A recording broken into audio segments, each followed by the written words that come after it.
കർത്താവിൻ്റെ പരിശുദ്ധമായ നാമം വാഴ്ത്തപ്പെടുമാറാകട്ടെ. അനുഗ്രഹിക്കപ്പെട്ട ഈ നല്ല പ്രഭാതത്തിനാണ് കർത്താവിന് സ്തോത്രം ചെയ്യുന്നു. ഈ പ്രഭാത സന്ദേശം കേൾക്കുന്ന എല്ലാ പ്രിയപ്പെട്ടവർക്ക് വീണ്ടും വരുന്നവനായ ക്രിസ്തയേശുവിൻ്റെ നാമത്തിൽ എൻ്റെ പ്രഭാത വന്ദനങ്ങളെ ഈ നിമിഷം അർപ്പിക്കട്ടെ. പ്രാർത്ഥനയോടും ദൈവാശ്രയത്തോടും കൂടെ നമ്മുടെ ശ്രദ്ധയെ തിരുവചനത്തിലേക്ക്, ഈ പ്രഭാത സന്ദേശത്തിലേക്ക് നിങ്ങളുടെ ശ്രദ്ധയെ തിരിക്കുക. റോമാലേഖനം 8-ാം അധ്യായം അതിൻ്റെ 23-ാമത് വാക്യം.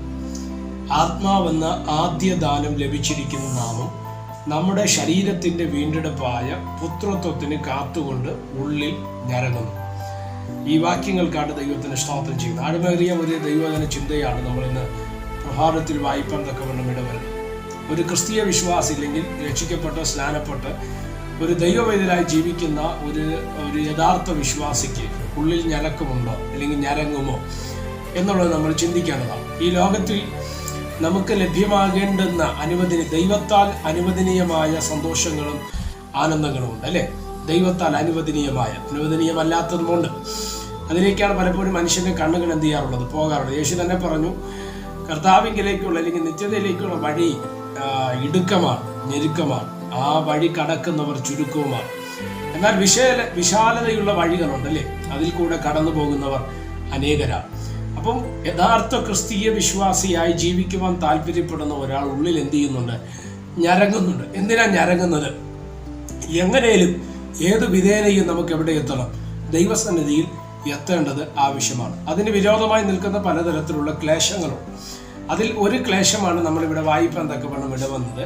ആത്മാവെന്ന ആദ്യ ദാനം ലഭിച്ചിരിക്കുന്ന നാമം നമ്മുടെ ശരീരത്തിന്റെ വീണ്ടെടുപ്പായ പുത്രത്വത്തിന് കാത്തുകൊണ്ട് ഉള്ളിൽ ഞരങ്ങും. എന്നെ ശ്രദ്ധിക്കുന്ന ദൈവമക്കളോട് ഞാൻ പറയാം, ശരീരത്തിന് വീണ്ടെടുപ്പ് ഉണ്ടോ? ശരീരത്തിന് വീണ്ടെടുപ്പുണ്ടോ? ഇല്ല. സ്തോത്രം. ഈ കാലഘട്ടത്തിൽ അല്ലെങ്കിൽ ഈ ലോകത്തിൽ അതിനുള്ള വീണ്ടെടുപ്പില്ല. രണ്ട് കാര്യങ്ങൾ നടക്കണം. ഒന്ന്, നമ്മൾ ഈ ലോകം വിട്ട് മാറണമില്ലെങ്കിൽ മരണത്തിലൂടെ ഈ ലോകം വിട്ട് മാറ്റപ്പെടണം. ശരീരത്തിന്റെ ഫംഗ്ഷൻ അതോടെ നിർത്തപ്പെടുകയാണ്. ഇല്ലെങ്കിൽ നമ്മുടെ കർത്താവിന്റെ വരവ് നടക്കണം. അതുകൊണ്ടാണ് യേശുവിന്റെ രഹസ്യ പ്രത്യക്ഷതയെപ്പറ്റി അല്ലെങ്കിൽ മേഘപ്രത്യക്ഷതയെപ്പറ്റി പറയുന്നൊരു വാചകമുണ്ട്. എന്തുവാ?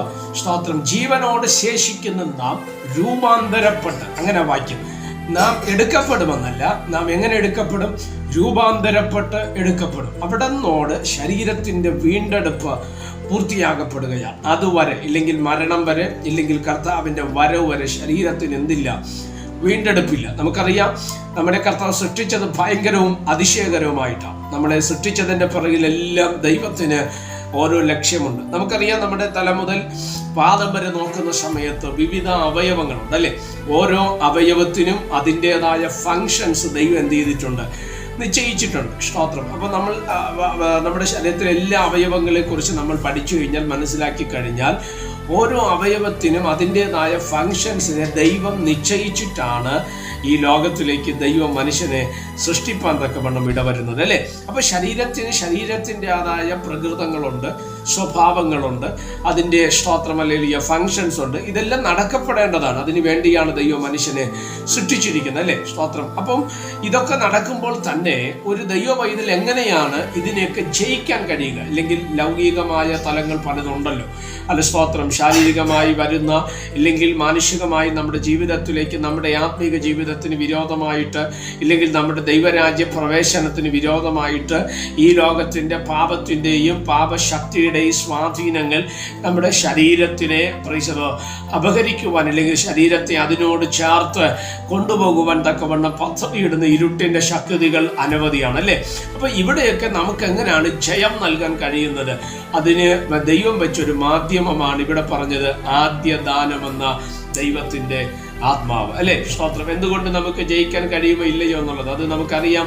റോമലേഖനം 7-ാം അധ്യായത്തിലേക്കൊക്കെ നമ്മൾ കടന്നു വരുന്ന സമയത്ത് അപ്പോസ്തലനായ പൗലോസ് തന്നെ പറയുന്ന ചെറിയ ചിന്തകളുണ്ടല്ലേ? മരണത്തിന് അധീനനായ, അയ്യോ ഞാൻ അരിഷ്ട മനുഷ്യൻ. 7:24 പറയുന്നു, അയ്യോ ഞാൻ അരിഷ്ട മനുഷ്യൻ, ഈ മരണത്തിന് അധീനമായ ശരീരത്തിൽ നിന്ന് എന്നെ ആർ വിടുവിക്കും? നമ്മുടെ കർത്താവായ യേശുക്രിസ്തു മുഖാന്തരം ഞാൻ ദൈവത്തിന് സ്തോത്രം ചെയ്യുന്നു. അങ്ങനെ ഞാൻ ബുദ്ധി കൊണ്ട് ദൈവത്തിന്റെ പ്രമാണത്തെയും ചടം കൊണ്ട് പാപത്തിന്റെ പ്രമാണത്തെ സേവിക്കുന്നു എന്ന് പറഞ്ഞ 7-ാം അധ്യായം അവസാനിക്കുന്നത്. അപ്പം പറ്റുമോ, സാധ്യമാകുമോ എന്നുള്ള ചിന്തയ്ക്ക് ഒറ്റ മറുപടിയെ പൗലോസ് പറയുന്നുള്ളൂ, യേശുക്രിസ്തു മുഖാന്തരം ഞാൻ ദൈവത്തിന് സ്തോത്രം ചെയ്യുകയാണ്. അതുകൊണ്ടാണ് റോമലേഖനം 8-ാം അധ്യായം അതിന്റെ 37-ാമത് വാക്യത്തിൽ നമ്മൾ വരുമ്പോൾ ശ്രദ്ധിക്കുന്ന ഒരു വാക്യമുണ്ട്, നാമോ നമ്മെ സ്നേഹിച്ചവൻ മുഖാന്തരം ഇതിലൊക്കെയും പൂർണ്ണ ജയം പ്രാപിക്കുന്നു. ഇതിലൊക്കെയും എന്ന് പറഞ്ഞാൽ അർത്ഥം എന്തുവാ? എന്തൊക്കെ ഉണ്ടോ നിന്നെ ജയിക്കാൻ കഴിയാത്ത, അല്ലെങ്കിൽ നിനക്ക് ജയിക്കാൻ കഴിയാത്ത, മനസ്സുകൊണ്ടോ ശരീരം കൊണ്ടോ ബുദ്ധി കൊണ്ടോ അത് സ്തോത്രമല്ലയോ ജയിക്കാൻ കഴിയാത്തതിന് ജയിപ്പിക്കുന്ന ഒരു നാമമുണ്ട്. അതാണ് യേശുവിൻ്റെ നാമം. അതുകൊണ്ടാണ് ബൈബിൾ പറയുന്നത്, ഞങ്ങളുടെ പോരിൻ്റെ ആയുധങ്ങളോ ജഡീകങ്ങൾ അല്ല, കോട്ടകൾ ഇടിപ്പാൻ തക്കവണ്ണം ദൈവസന്നിധി ശക്തിയുള്ളവ തന്നെ. അവയാൽ ഞങ്ങൾ സങ്കല്പങ്ങളും ദൈവത്തിൻ്റെ പരിജ്ഞാനത്തിന് വിരോധമായി പൊങ്ങുന്ന എല്ലാ ഉയർച്ചയെയും ക്രിസ്തുയേശുവിൻ്റെ അനുസരണത്താൽ പിടിച്ചടക്കുമെന്ന് പറയുന്നു. കർത്താവ് യേശു ക്രിസ്തു മുഖാന്തരമൊക്കെ നമുക്ക് എന്തുണ്ട്?